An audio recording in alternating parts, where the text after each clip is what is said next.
Asibonge mbukeli ngoba ingxenye yalezindaba.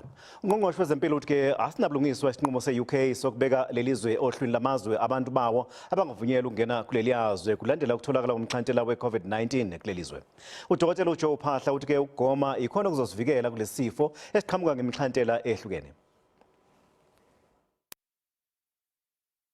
Aware of the fact that the announcement which was made by our scientists who are busy following up on the genomic surveillance of the COVID-19 virus has created some consternation, some panic, and some uncertainty. Now, this is expected in a situation of this nature where we're dealing with, a moving target, one can call it that way.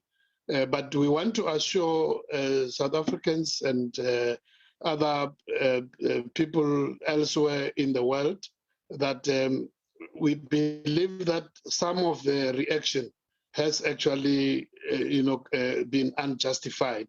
It has been proven over time that the vaccines which have been approved by various bodies, world bodies, including the World Health Organization, but also various regulators, reputable regulators, including our own regulator, the SABC, which is indeed very, very vigilant before they can approve any vaccines, that we were quite confident at this stage that the vaccines remain a major bulwark in terms of protecting us against these viruses.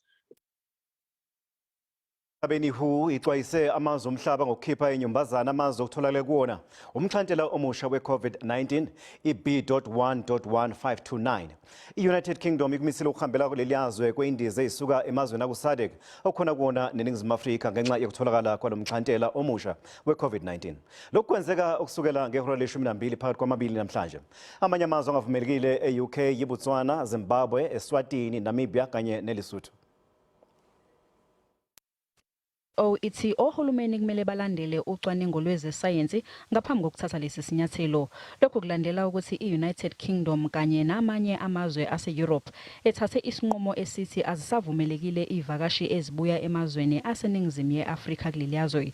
Amazwe iNingizimu Afrika kanye neBotswana aqinisekisile ukuthi athole umxhantela omusha weCOVID-19.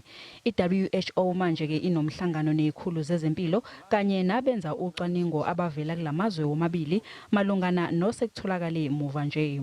WHO recommends that countries continue to apply a risk-based and a scientific approach when implementing travel measures, in accordance with the temporary recommendations of the 9th Emergency Committee. Undunankulu wase-Western Cape uthi ukhathazekile ngomthelela omubi isinqumo seUK esizoba nawo kwezokuvakasha kulelizwe.